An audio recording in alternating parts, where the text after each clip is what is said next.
What's up? It's time to take a look at the Octopus Cosy 9 in action.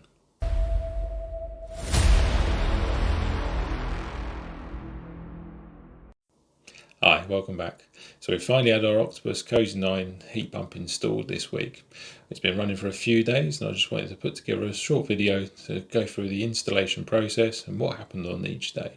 If you're looking forward to the videos and any updates on the Cosy 9 and how it performs, please like and subscribe, and I'll have some extra data videos out as soon as I can.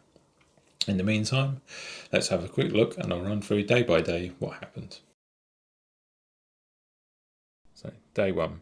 After the mishaps of last week of a Daikin being delivered in error, Octopus arranged for the Cosy 9 to be delivered on the morning of the installation. This was going a bit fine, but the delivery arrived around about 15 minutes after the installers did, so it really didn't hold us up and we can't complain. So with everything here and the scaffolding put up from last week, the team were able to make a start. The priority for the first day is to mainly undergo the preparation work to get most things in place. We have a total of 3 guys here ready for the week, and that includes an electrician and 2 plumbers. They were able to dig out the base ahead of the Travis Perkins delivery, which arrived in the afternoon. We had a couple of minor issues along the way, with the first being an exposed incoming main cable, which was actually installed by the DNO when they came out to replace the main fuse. Octopus called the DNO and they were out within the hour to rectify the issue. Following this, the Octopus electrician had a real tidy up within the meter box, so now everything is a lot neater. But it did mean the power was off for a bit longer than was expected, and around about 4 hours in total. The cables were then all taken round, ready to where the Cosy 9 was now in place, which meant we could finally see the unit, as Octopus seemed to have been a bit tight-lipped on showing any details of the unit. Feel free to drop any comments and thoughts on the look of the Cosy 9. I've seen the McDonald's grit bin comments before, so if you've got any better thoughts on what you think it reminds you of, please let me know, and I might even pin my favourite comment. Are you ready for plenty of empty boxes and pallets? We had an odd situation where when the Cosy 9 was delivered, they re-delivered everything else again. This includes the cylinder, all the lagging, pipework, etc. So we did have an excessive amount of boxes. However, the duplicate items were collected in the afternoon and taken away. The core holes were drilled through and ready for the main flow and return pipes, and the trunking taken up ready to where the pipework was going to start.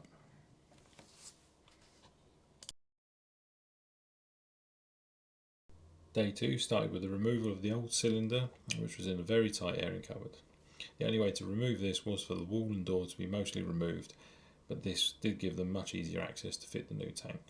This was something I was aware of, and it was my suggestion to Octopus to remove the wall in the first place, as it was the only way to get the old tank out, and I'll be refitting the wall with a removable panel for the tank if ever it needs access again. The second slight setback of the day was spent planning and inspecting of how the original heating system was plumbed in with the extension.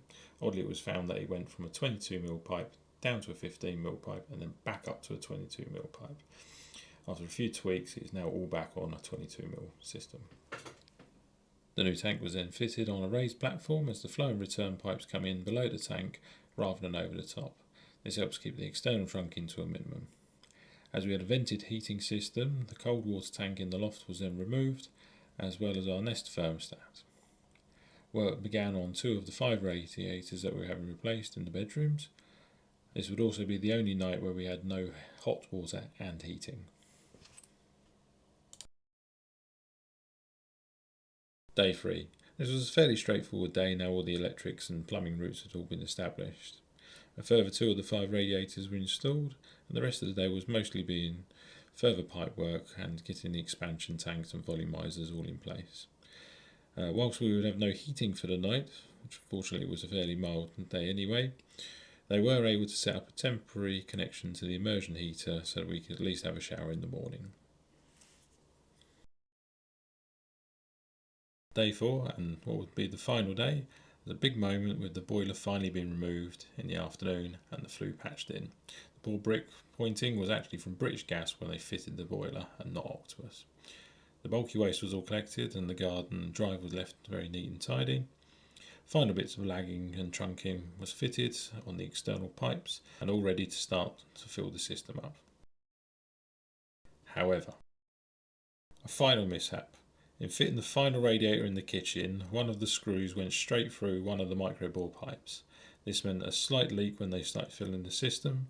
The guys were completely on it, and even with a trip out to get some plasterboard, they had it all sorted out within just over an hour. So hats off to them for getting it all sorted so quickly.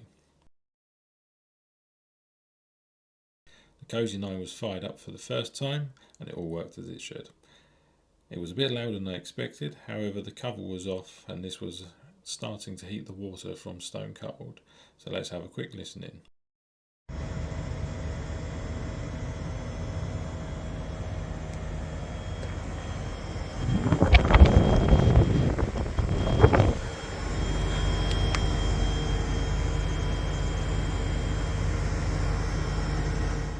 So with the heat pump all fired up and working as it should, they were able to finish lagging all of the pipework in the airing cupboard as there were no leaks found.